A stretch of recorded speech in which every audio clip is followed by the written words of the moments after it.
Bonjour tout le monde, donc aujourd'hui on va voir ensemble le cours LETD des troubles de la conduction. Pour commencer, un petit rappel anatomique et physiologique. Donc le cœur étant doté d'une activité électrique spontanée, c'est le nœud sinusal qui assure cette fonction, donc c'est les pacemakers du cœur. Donc ce nœud sinusal est doté d'une activité électrique spontanée, donc il va générer. Elle est ensuite transmise à l'oreillette droite puis gauche, donc assurant la dépolarisation des oreillettes. Donc cette dépolarisation va être acheminée aux cellules ventriculaires à travers le tissu de conduction, donc nœud auriculo-ventriculaire, faisceau de His, puis branche droite et gauche. Donc sur le plan électrophysiologique, vous avez cette dépolarisation spontanée du nœud sinusal qui est ici. Donc, il va générer une activité électrique au niveau du nœud sinusal qui sera transmise ensuite aux cellules ventriculaires sur le CG de surface. Donc, la dépolarisation des oreillettes correspond à l'endotté. Donc, le temps que va mettre la dépolarisation pour dépolariser les oreillettes puis arriver jusqu'au ventricule correspond au PR. Donc, c'est le temps de conduction auriculo-ventriculaire. Qui est début de l'entrée jusqu'au pied du QRS. Ensuite, vous avez la dépolarisation des ventricules qui se traduit par le QRS sur le CG de surface. Et enfin, une endotée qu'on voit ici et qui, elle, correspond à la repolarisation des cellules ventriculaires. Donc, vous comprendrez aisément donc, que toute atteinte de ces structures, donc nœud sinusal ou tissu de conduction, va se traduire par des troubles de la conduction. Donc, une atteinte du nœud sinusal ou un dysfonctionnement sinusal correspond à des blocs sino-auriculaires.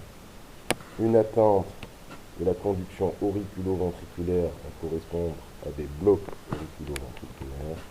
Et toute atteinte au tissu de conduction ventriculaire va se traduire par des blocs de branche. Pour commencer, les blocs sino-auriculaires, il en existe 3 degrés, le premier, le deuxième et le troisième degré.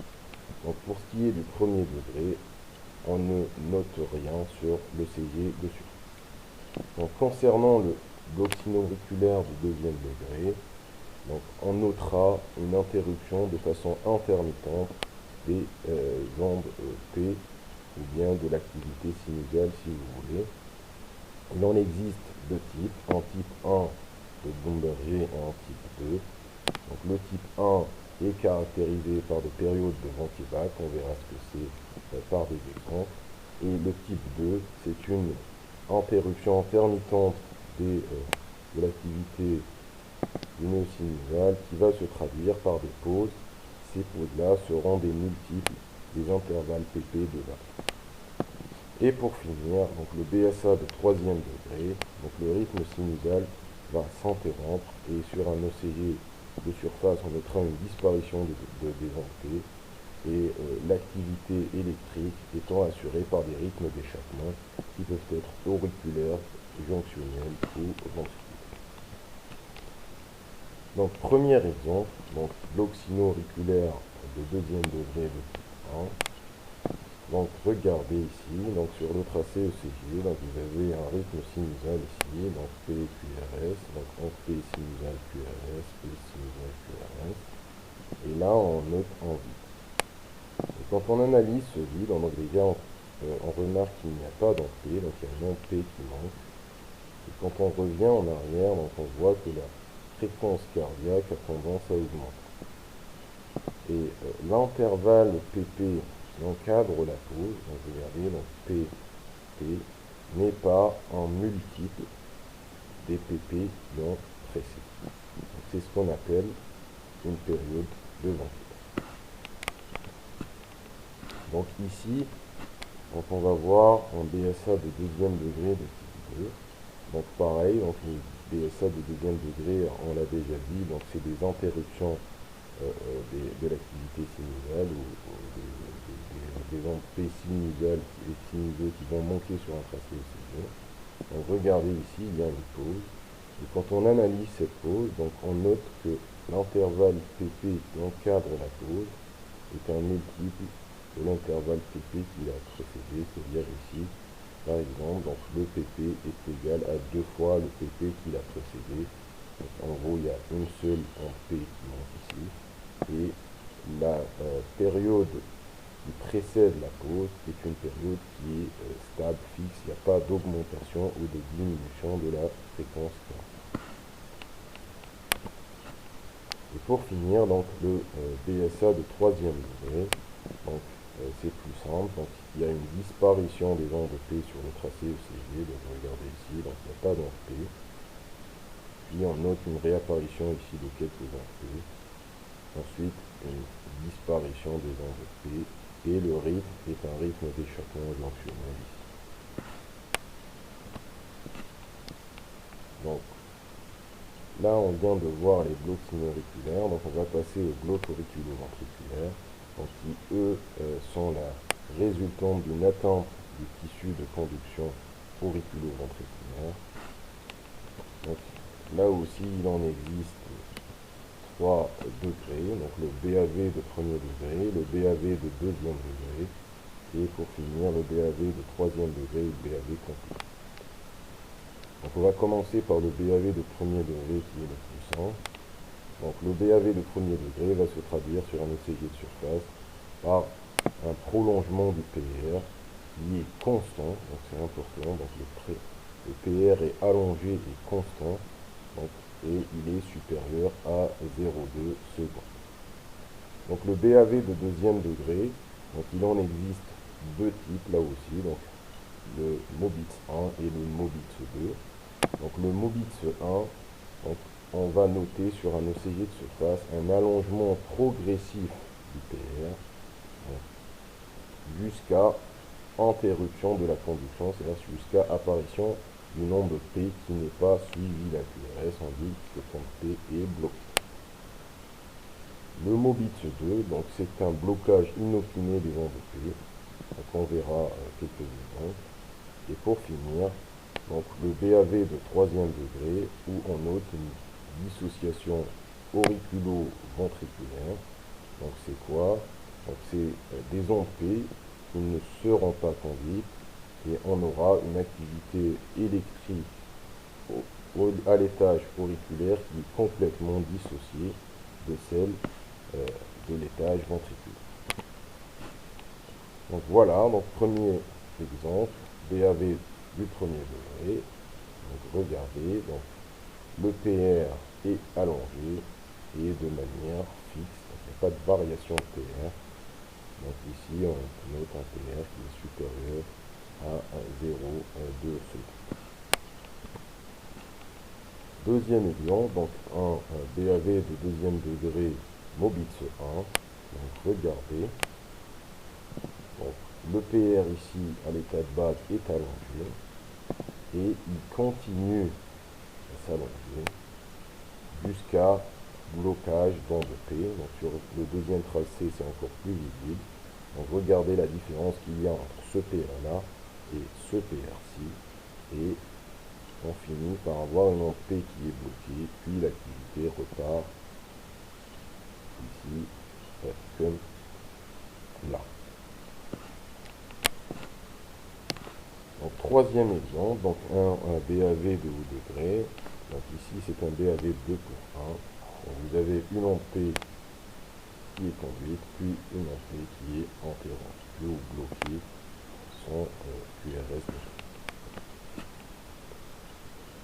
Donc pareil, un autre exemple de BAV deuxième degré Mobitz 2, donc regardez ici le tracé, donc vous avez une onde P conduite, puis une onde P bloquée, une onde P conduite, une onde P bloquée, et ici une séquence où on a deux ondes P conduites et une autre P bloquée, et vous noterez là aussi que le PR est fixe. Donc ce n'est pas un BAV deuxième degré de type Mobitz 1, mais bien un BAV deuxième degré de type Mobitz 2 parce que le PR est fixe, il n'y a pas d'allongement progressif du P. Donc pour finir le chapitre des blocs auriculo-ventriculaires, donc voici un BAV de 3e degré ou un BAV complet. Donc regardez ici. Donc vous avez les dents de P ici, là, là, ici, ici, vous voyez on a noté, ici, ici. Et quand on analyse les PR, donc les PR ne sont pas fixes du tout. Vous avez un PR qui varie. Donc, ce qui veut dire tout simplement que ces ondes de P ne sont pas conduites et que les QRS sont complètement indépendants de la dépolarisation auriculaire. Donc ici, on a une dissociation auriculo-ventriculaire complète. Donc, au final, c'est un BAV de 3e degré ou un BAV complet. Donc maintenant, on va passer au bloc de branche. Donc, qu'est-ce qu'un bloc de branche? Donc, un bloc de branche, c'est un retard, un blocage de la conduction dans une des branches du réseau de conduction. Donc, comme vous le savez, donc, il y a deux branches, donc une branche droite et une branche gauche. Donc la branche gauche se divise en deux. Donc une branche dite antérieure gauche et une branche dite postérieure gauche. Donc les troubles qui vont survenir sur la branche droite sont dits bloc de branche 3, donc peut être complet ou incomplet. Pour ce qui est de la branche gauche, on parle de bloc de branche gauche, donc là aussi complet ou incomplet, on verra après. Et pour ce qui est des branches postérieures ou antérieures gauche, donc là on parle non pas de bloc de branche, mais demi-bloc postérieur ou antérieur gauche.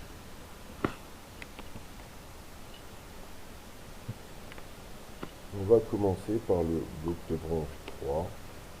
Donc la première condition pour parler de bloc de branche, donc que ce soit des blocs de branche droit ou gauche, donc il faut que le rythme soit supra-ventriculaire.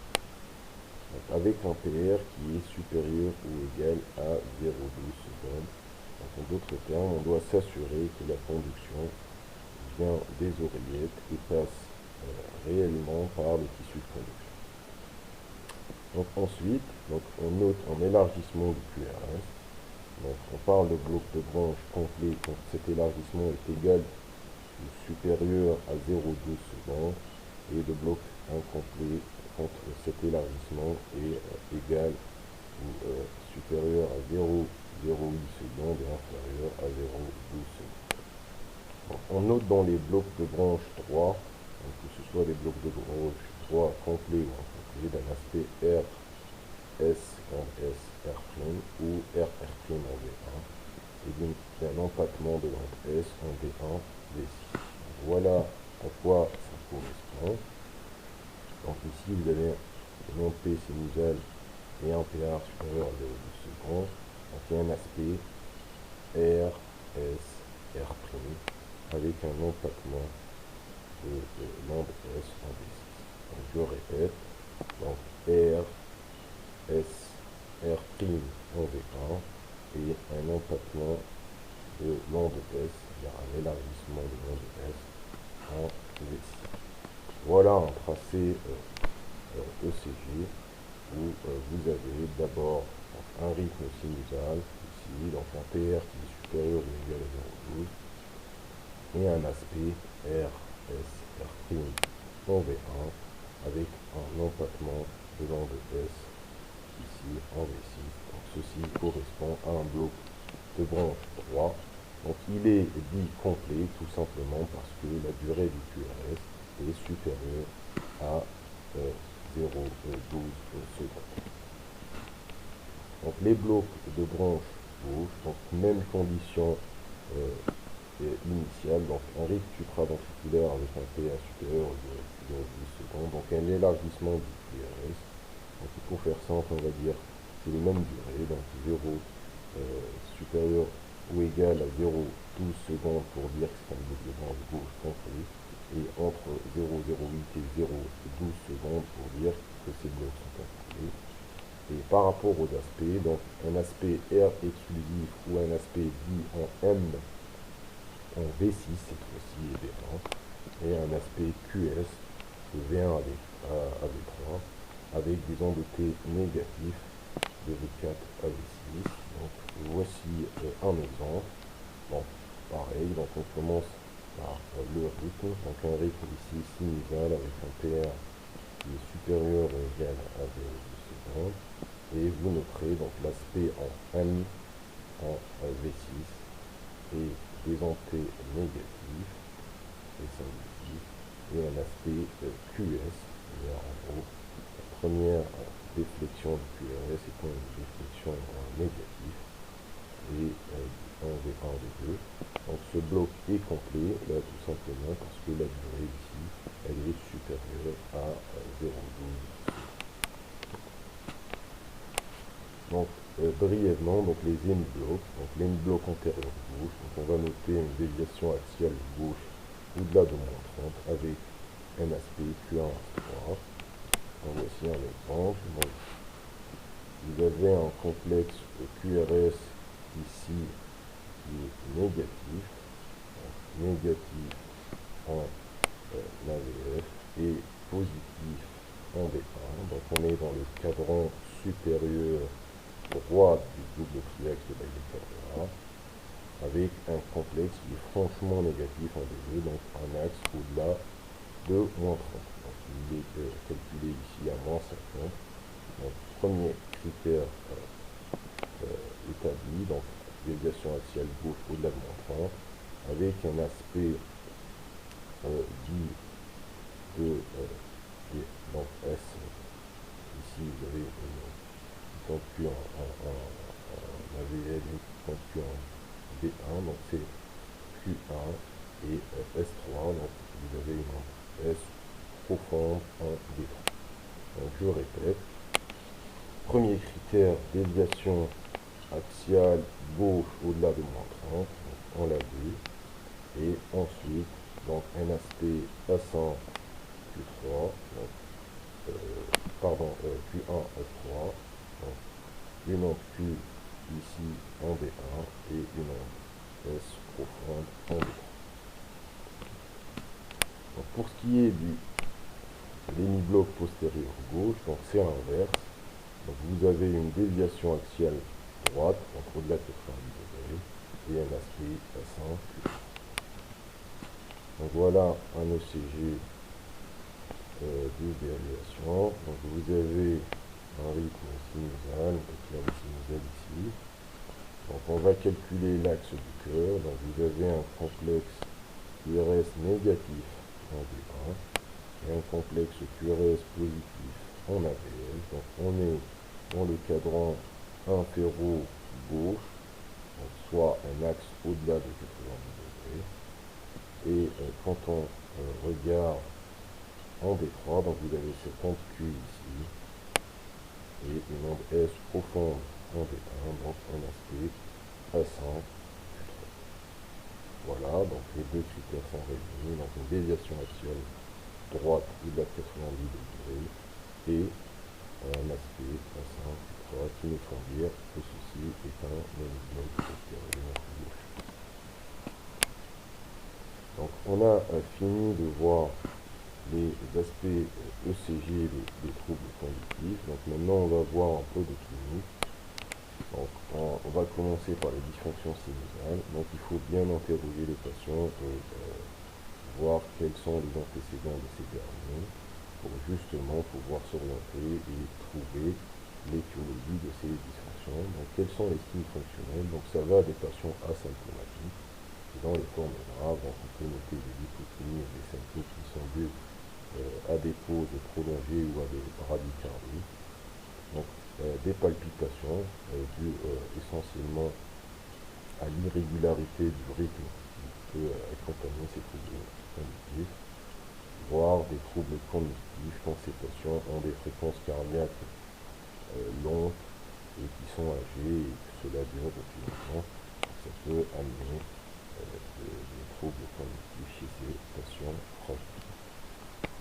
Donc à l'examen clinique, donc on note un pouls qui est long, donc en général inférieur à 60 blocs par minute, donc c'est des bradycardies.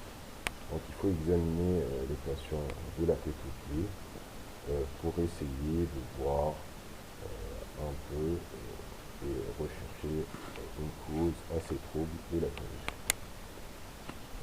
Donc les étiologies, donc brièvement, donc les étiologies les plus fréquentes, donc les médicaments, c'est pour ça qu'il faut bien interroger les patients sur les antécédents. Les troubles ioniques, donc c'est très important, donc surtout chez les patients qui ont de l'insuffisance rénale.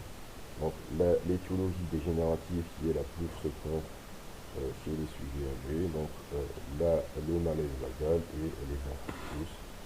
Donc cette liste n'étant pas exhaustive, je vous ai mis les étiologies les plus fréquentes. Donc pour ce qui est des blocs auriculo-ventriculaires, j'ai gardé le même schéma. Donc, bien interroger le patient. Les signes fonctionnels sont un peu similaires, donc ça va des sujets asymptomatiques dans les formes graves, donc les hypotonies et les syncopes, et les troubles cognitifs chez les sujets âgés avec des bradycardies au long. Donc l'examen clinique, pareil, donc il faut essayer de voir s'il y a des anomalies pour s'orienter. Et pour ce qui est des étiologies, donc même chose, donc les médicaments, les troubles ioniques, l'étiologie dégénérative chez le sujet âgé, donc le malaise vagal et l'infarctus du myocarde. On a ajouté à ça deux entités, donc qui est l'endocardite infectieuse avec le fameux abcès septal interrompre la conduction auriculo-ventriculaire, et les BAV congénitaux, donc c'est les BAV du nouveau-né, des nerfs lepiques avec des anticorps anti-SSA qui vont attaquer le tissu conductif du bébé et générer des blocs auriculo-ventriculaires à la naissance. Donc les examens complémentaires, que faut-il demander face à des troubles conductifs? Donc un ionogramme, donc une calcémie, un bilan standard fait d'une fonction rénale, bilan d'hémostase informée, donc des troponines, un bilan thyroïdien, donc un TSH ultrasensible, une radiographie du thorax et une échographie. Donc ça c'est un bilan qu'il va falloir demander chez tout le monde. Et pour certains cas, donc, on peut approfondir l'étude par des auteurs, voire des études électrophysiologiques. Donc maintenant on va passer à la thérapie. Donc en quoi ça consiste? Vous avez des sujets qui sont bradycardes et ils peuvent relever d'une prise en charge urgente. Donc dans quel cas de figure? Donc quand les bradycardies sont très importantes, voire quand les pauses sont très longues. Donc ces patients-là peuvent venir dans des états de mal syncopal ou de syncope itérative. Donc cet état exige une prise en charge urgente en unité de soins intensifs cardiologiques. Donc il est très important, donc, à côté du traitement symptomatique qui va consister à accélérer le cœur par des moyens médicamenteux ou par une stimulation temporaire, de traiter aussi la cause sous-jacente qui, elle, peut être encore plus grave, voire plus urgente que le trouble conductif. Il faut penser à l'IBM, il faut penser aux hypercalémies. Et si on ne corrige pas ces causes-là ou ces étiologies, donc, on ne peut pas soigner le trouble conductif. Donc pour revenir au traitement d'urgence, il en existe deux types. C'est les traitements médicamenteux qui ont vocation à accélérer le cœur, soit de l'atropine, donc le mécanisme est essentiellement vagal, ou bien le plus souvent des catécholamines type d'isotrénaline, de l'ibuprine.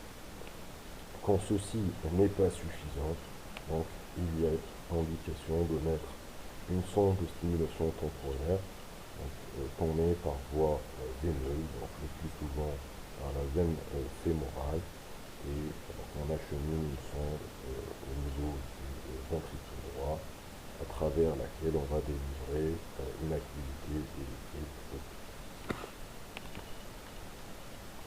Donc voici un exemple d'un patient qui s'est présenté au niveau des urgences pour un trouble conductif et chez qui on retrouve un infarctus antérieur, asténie inférieur. On procède à la mise en place d'une sonde de stimulation que vous avez ici, voilà, qui est orientée tout droit.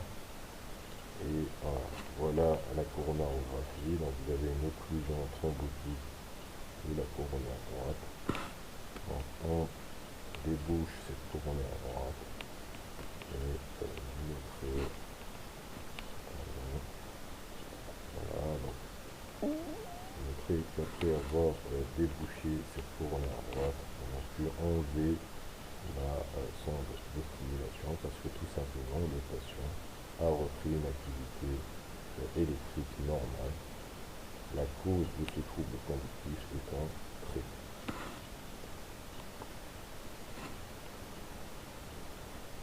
Voilà, donc ça c'est le résultat. Donc pour ce qui est des traitements définitifs, donc on a parlé du traitement d'urgence qui est le traitement médicamenteux et le traitement électrique par stimulation temporaire. Donc en plus du traitement étiologique, donc vous avez la stimulation cardiaque définitive dans les troubles conductifs permanents. Donc, cette stimulation consiste en quoi? Elle consiste en la mise en place d'un pacemaker, une pile. Donc, le pacemaker étant un stimulateur qui est implanté par voie percutanée. Donc on fait une petite incision au niveau de la région pectorale. Donc on confectionne une poche dans laquelle on va mettre le pacemaker. Et pour ce qui est des sondes, donc voilà, je vais vous montrer ça sur un petit schéma. Voilà. Donc, vous avez le pacemaker qui est ici. Donc on implante en sous-cutané, on ponctionne une veine sous-clavière. Et on introduit des sondes à l'intérieur qu'on va mettre au niveau des cavités. Donc vous avez des pacemakers dits monochambre, et on ne met qu'une seule sonde dans une cavité droite, donc l'oreiller droit ou ventricule droit. Et vous avez des pacemakers dits double chambre où on implante deux sondes, donc une dans l'oreiller droite et une autre dans le ventricule droit. Voilà une radiographie thoracique de face.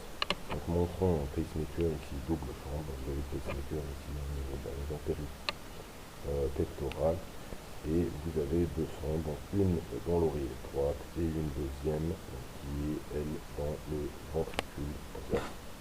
Et pour finir, donc, je vais vous montrer à quoi correspond un électrocardiogramme d'un patient stimulé. Donc ici, il y a un ECG de surface d'un patient qui a un pacemaker double chambre. Donc vous avez regardé ici donc, ce qu'on appelle des spikes. Donc c'est l'activité électrique qui est générée par le pacemaker. Donc ici un spike auriculaire et là un spike ventriculaire qui va dépolariser les ventricules. Et je vous remercie.